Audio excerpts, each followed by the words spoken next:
ముందు నుంచే పవన్ కళ్యాణ్తో ఒక చనువు. ఇంకా మీకు ఇండస్ట్రీలో అంటే సినిమా చాలా వరకు శ్రీరాములయ్య సినిమా కానీ అప్పుడు పరిటాల రవి గారు చనిపోయిన బాగా గుర్తుంది. 2004లో చనిపోయిన వెంటనే అప్పుడు ఉన్నటువంటి మెయిన్ స్ట్రీమ్ మీడియా గద్దర్ గారిని అడిగినప్పుడు క్వశ్చన్, అప్పుడు నక్సలిజం అంటే ఆయన అండర్ గ్రౌండ్లో ఉన్నప్పుడు నా దగ్గర కూడా వచ్చిండు. గద్దర్ గారు కూడా చాలా రోజులు రాయలసీమలో ఉన్నాడని చెప్పి కూడా విన్నాం. నిజమేనా కాదు? శ్రీరాములయ్య వాళ్ళ ఇంట్లో అప్పుడు అప్పట్లో రాయలసీమలో ఉంటుండే. ఓకే. గద్దరన్న గారి అజ్ఞాత జీవితము ఎక్కువ శాతం ఆంధ్రప్రదేశ్లో జరిగింది. సో పరిటాల రవణ వాళ్ళ ఇంట్లో ఉన్నారు. ఓకే. సో ఆ ఇన్సిడెంట్ అంటే పరిటాల రవణ వాళ్ళ మీద శ్రీరాములయ్య గారి మీద ఇన్సిడెంట్ అప్పుడు నాన్న కూడా ప్రత్యక్షంగా ఉన్నారు. ఓకే, ఉన్నారు. శ్రీరాములయ్య గారి ఇన్సిడెంట్ జరిగినప్పుడు ఓకే, ఆ టైంలో అంతా కూడా. అయితే మీరు ఫ్యామిలీతో చాలా దూరం అప్పుడు మీరు చిన్నగా ఉన్నప్పుడు చాలా మిస్ అయినట్టున్నారు గద్దర్ గారు. గద్దర్ గారు 7 ఏళ్ళు అజ్ఞాతవాసంలో ఉన్నారు. అజ్ఞాతవాసం నుంచి వచ్చినాక కూడా ఆయన ఎప్పుడు వచ్చేవారో ఎప్పుడు పోయేవారో మాకు తెలిసేది కాదు. సో చనిపోయేంత వరకు కూడా ఆయన మా కుటుంబంతో కంటే ఎక్కువ ప్రజలతోనే గడిపారు. హాస్పిటల్ ఉన్నప్పుడు అందరు వచ్చి కలిసినారు, కానీ మేము వెళ్ళి కలవలేకపోయాం. మేము పోగానే అక్కడ హాస్పిటల్ తిట్టేవారు. ఎంతమంది వస్తారమంటారు, మేము పిల్లలవండి, నేను డాటర్ని. ఒకసారి 3 ఆగస్టుకి ఆపరేషన్కి వెళ్ళే ముందు నేను మరీ కొట్లాడి 2 ఆగస్టుకి వెళ్ళి లాస్ట్ అప్పుడే కలిసాం. అయితే ఐఎమ్ డాటర్, నేను బరాబర్ కలుస్తా అని చెప్పి వెళ్ళిపోయి కలిసి వచ్చాను అనమాట.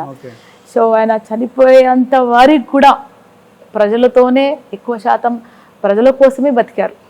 ఇంటికి పోలీసులు వచ్చి కాల్పులు జరిపినప్పుడు మీరే వెంటపడి పోలీసుల వెంటపడి నెంబర్ కూడా నోట్ చేసుకున్నారంట, ఏం జరిగింది అప్పుడు? నాన్నగారు బయట మాట్లాడుతూ ఉన్నారు. ఫస్ట్ ఒక 2 వచ్చారు, తర్వాత ఇంకో వాళ్ళు బయట ఉన్నారు. ఓకే. నాన్నగారు వెళ్ళి మాట్లాడేటప్పుడు నాన్నగారికి ఎందుకో డౌట్ వచ్చింది. అంటే తెలిసిన అతనే వచ్చాడు. పోలీసులు అంటే పోలీస్ అని పర్టికులర్ ఏమో. సో వచ్చారన్నమాట, సివిల్ డ్రెస్లో ఉన్నారు వాళ్ళు. సో వచ్చిన ఒకతను గుర్తుపట్టారు. ఎందుకు ఇతను వచ్చినాడని వాళ్ళని పక్క రూమ్లో కూర్చోపెట్టి, మీరు ఇక్కడ కూర్చోండి, ఇంకా నేను మీతో మాట్లాడాను అని. మా మదర్ అప్పుడే వాటర్ టీ చేస్తున్నది. నేను ఎవరికి వచ్చినా కానీ నీళ్ళు చాయ్ దూరం నుంచి వస్తే కలో గంజు అన్నము పచ్చిపులుసో పెడతాం అనమాట. సో ఇప్పటికీ అదే ఆనవాయితీ. సో అమ్మ టీ తీసుకొని, సార్ టీ తాగి మీరు ఇక్కడ నడవండి బ్రదర్ అని బయటకు వచ్చారు. బయటికి వచ్చి మా అమ్మ టీ ఇస్తుంటేనే ఇంకా వాళ్ళకి అర్థమైంది. అంటే వాళ్ళు ఆల్రెడీ ఒక 1 వీక్ నుంచి రెక్కి చేస్తూ ఉన్నారు. సో ఆ టైంలో ఎవరు లేరు, ఇంట్లో కూడా ఎవరు లేరు అనుకొని వాళ్ళు ఏం చేస్తారంటే ఫైరింగ్ స్టార్ట్ చేస్తారు. సో ఎంత గ్రేట్ అంటే మా మదర్ సాక్రిఫైస్. ఫైరింగ్ స్టార్ట్ అయితే మా మదరు ఆ చాయ్ గ్లాసులు పక్కన పడేసి మా నాన్నకు దుండగులకు మధ్యలో నిలబడింది. అంటే వాళ్ళని ఫైరింగ్ చేయించలే. మా అమ్మ ఎక్కడ ట్రైన్డ్ కాదు కదా, రైట్. మా అమ్మగారు విమలమ్మ గారు తాను దుండగులకు గద్దరన్నకు మధ్యలో గద్దరన్న మీద ఫైరింగ్ చేయనీయకుండా ఆమె అడ్డం ఉంది కాబట్టి గద్దరన్న గారు బతికారు. సో ఆ ఫైరింగ్ అయ్యే శబ్దం వస్తుంది. ఆ రోజు నేను, మా పెద్దన్న, మా కజన్ బ్రదర్ ఉన్నాం ఇంట్లో. మేము శబ్దం గట్టిగా అరవడము, పటాకులు అనుకున్నాం. మేము టప్ప టప్ప టప్ప వినిపిస్తుంటే పరిగెత్తుకొని వచ్చాం. మేము వచ్చే వారికి రక్త మడుగులో నానబడిపోయి అమ్మ అరుస్తుంది. అనగానే పెద్దన్న తమ్ముడు షాక్లో ఉన్నారు. నేనేం చేసా, మాకు చిన్నప్పటి నుంచి అలవాటు. చిన్నప్పుడు తెలంగాణలో ఏ దర్వాజా వెనకాల చూసినా ఒక కట్టు ఉంటుంది, ఒక గడ్డపారు ఉంటుంది, ఒక కట్టు ఉంటుంది పక్కన. ఎందుకంటే అప్పటి నుంచి దొరల దోపిడి నుంచి, నైజాం పాల నుంచి వాళ్ళు వస్తే కొట్టడానికి జాడు కట్టనో గొడ్డలో ఉంటుంది అన్నమాట. సో మాకు చిన్నప్పటి నుంచి అలవాటు. రాళ్ళు కట్టెలు, ఆ రాళ్ళు తీసి వాళ్ళ మీదకి ఇసిరినా గట్టిగా అరిచి.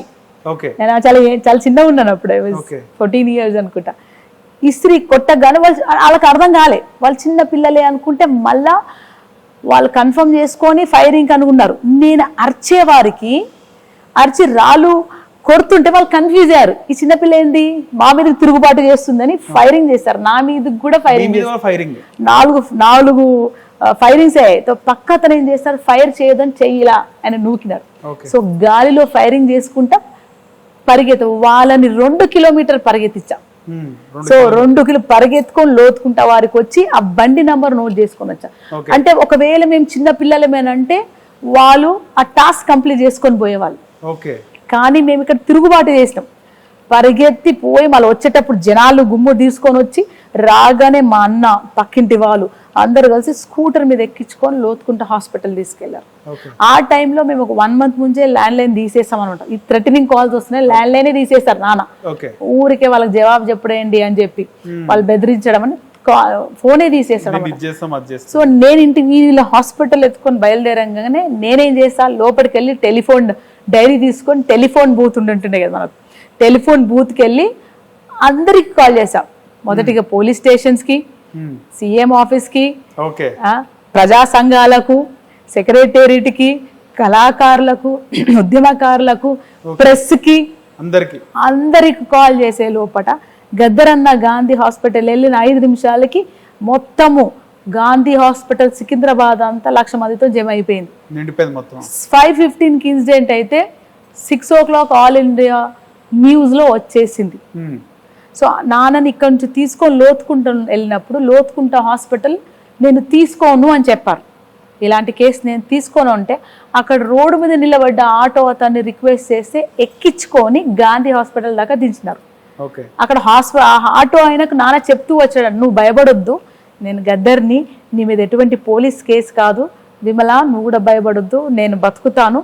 హాస్పిటల్కి వెళ్ళిన తర్వాత గద్దర్ మీద అటాక్ అయింది అని ఖచ్చితంగా చెప్పు, లేకుంటే అక్కడ కూడా తొందరగా తీసుకోవాలని చెప్పారు.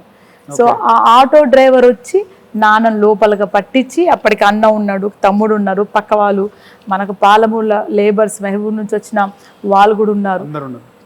నాన్నని లేసి ఐసీయూలోకి తీసుకొని పోయిన తర్వాత ఆటో డ్రైవర్ వెళ్ళిపోయాడు.